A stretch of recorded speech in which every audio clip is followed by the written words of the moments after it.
Good morning. My name is Jeffrey Recht. I'm the Executive Director of the California Healthy Workplace Advocates. This morning, I would like to talk with you about our legislative agenda. We this year are supporting two prongs to our agenda. The first prong is to amend the government code, section 12950.1, to get rid of the word malice in the code. And I'll explain why. The reason being is that abusive behavior uh, do, does not necessarily have intent that creates the behavior. In most cases, it's power and it's ego that are satisfied by what is done in each event. So therefore, it is very hard to prove intent. Now, uh, the other reason is that we want to make it easier for people that work in government to be able to file their claims and be able to have the truth brought out in the filing of those claims. So therefore, that's that's number one on our agenda. The other thing is that the government code has been this way for some time. And when you have a contract or a collective bargaining agreement that refers to this government code,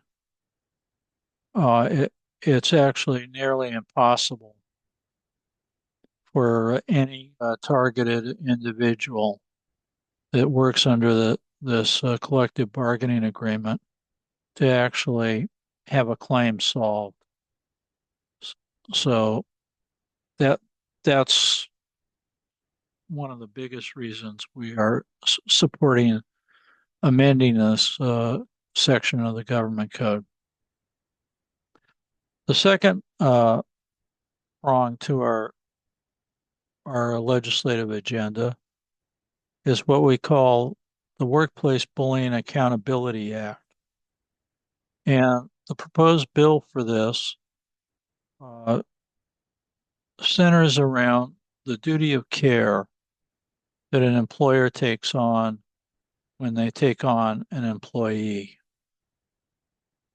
And how it refers to workplace bullying is that when a targeted individual uh, submits their claim that they've been bullied by some other employee, be it their boss, their supervisor, or a coworker, they have to document everything. And usually, in our experience, 99.9% of these targets are telling the truth about what's going on. So the Workplace Bullying Accountability Act requires the employer to have policies against workplace bullying. But in addition to that, there are some other things that are mandated by by the employer to do. For example, not only does the employer have to have policies against workplace bullying, but they have to enforce them. Now, another point comes back to the duty of care is that the employer is obligated under this bill to fairly investigate the claim and not be biased in any way in their investigation. Uh, and with that, the employer or anybody that represents the employer cannot retaliate uh, against the claimant or the target with this claim.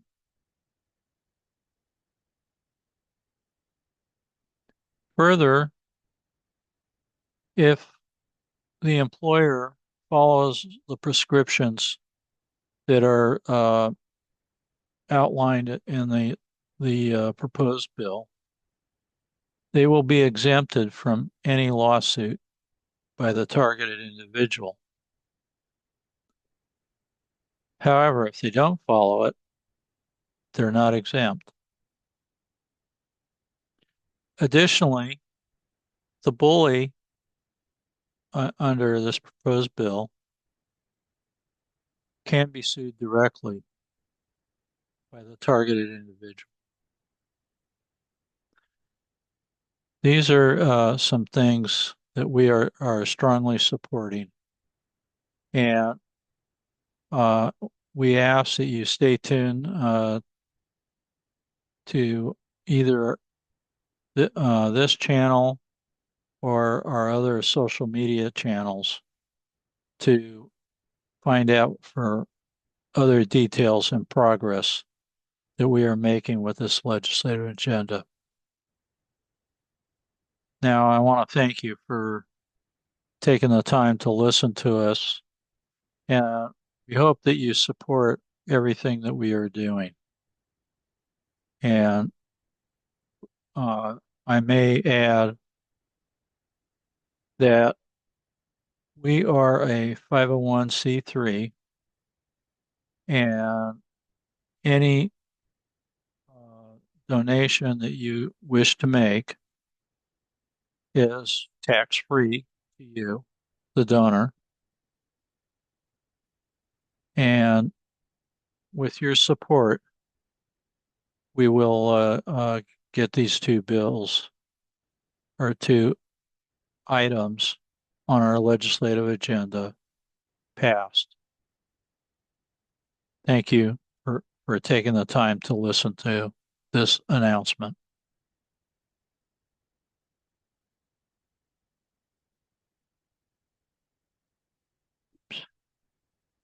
Oh,